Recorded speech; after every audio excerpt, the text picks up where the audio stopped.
فرمایا تان گرید ابر کہ خندد چمن، بادل نہ روئیں تو گلشن نہیں مہکتے. یہ بارش کے برسنے کو بادلوں کے رونے سے تشبیہ دی انہوں نے. فرمایا تان گرید ابر کہ خندد چمن،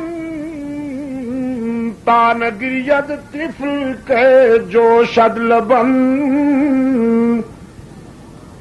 بادل نہ روئیں تو گلشن نہیں مہکتے، اور بچہ نہ روئے تو دودھ نہیں ملتا.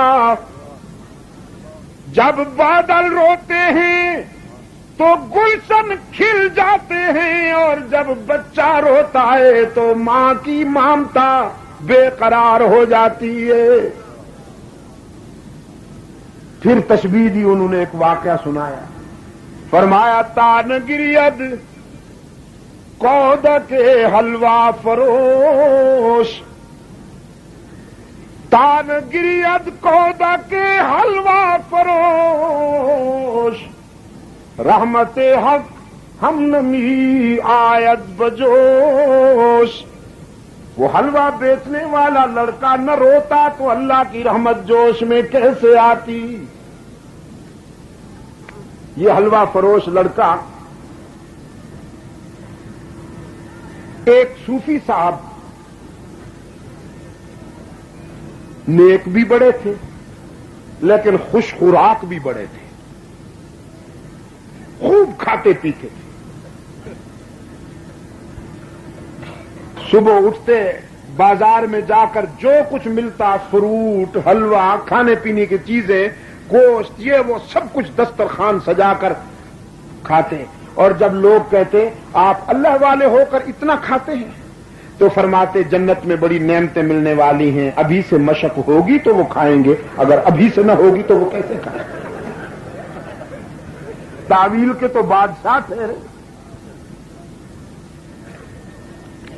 مرا بر صوفی و ملا سلام کے پیغام خدا دودند مارا، بولے تعویل شان در حیرت انداز خدا و جبرائیل و مصطفیٰ را.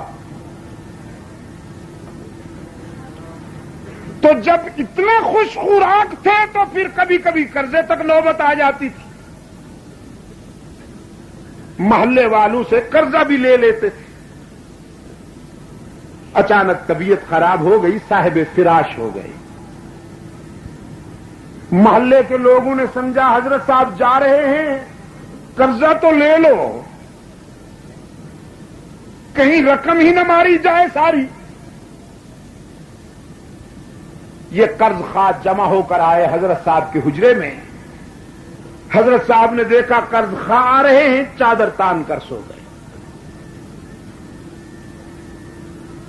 قرضہ مانگنے والوں نے آ کر سلام کیا، کوئی جواب نہیں. کوشش کی کہ کچھ بولے، نہیں بولتے. قریب بیٹھ گئے، آپس میں باتیں کرنے لگے. بہرحال قرضہ بہت ضروری ہے، ادا کرنا چاہیے، یہ تو بہرحال حقوق العباد کا مسئلہ ہے، اور خدا نخواستہ اگر قرضے کے ساتھ موت آ جائے تو میزان وہاں جو حشر کا میزان ہے اس میں سب سے زیادہ وزن اسی کا ہوگا. نیک اعمال جتنے بھی ہیں وہ قرض خواہوں کو دے دیے جائیں گے، مگر حضرت صاحب پہ کوئی اثر نہیں. یہ ساری باتیں سن رہے ہیں اور ہضم کر رہے ہیں.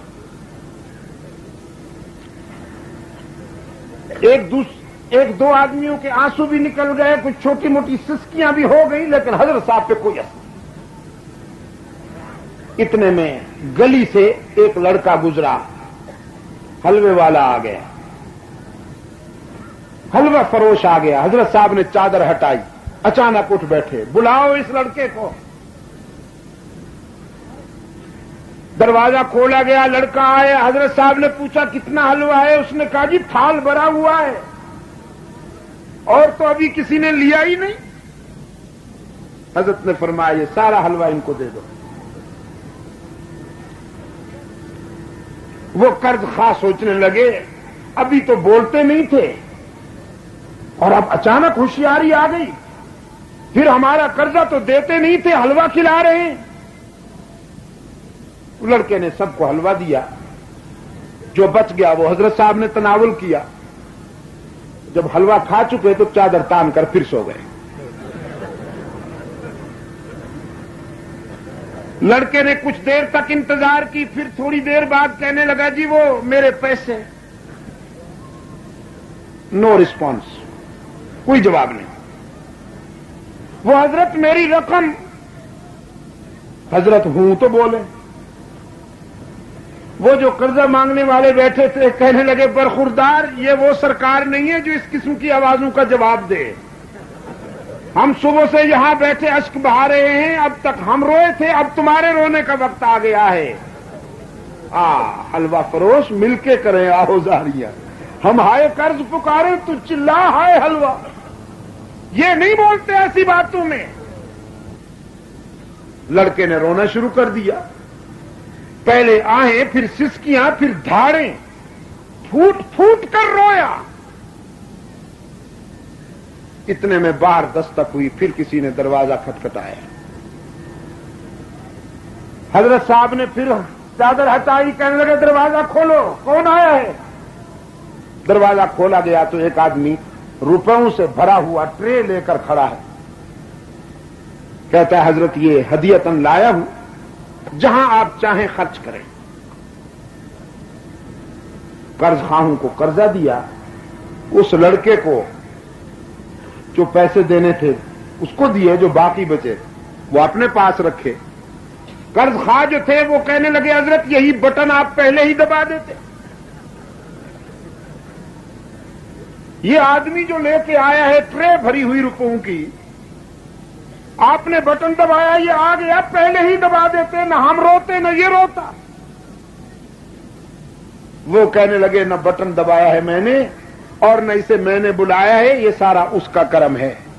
اصل بات یہ ہے کہ تم قرضہ لینے تو آ گئے تھے, لیکن میں نے دیکھا کہ اللہ سے مانگنے کا سلیقہ نہ تمہیں آتا ہے نہ مجھے آتا ہے.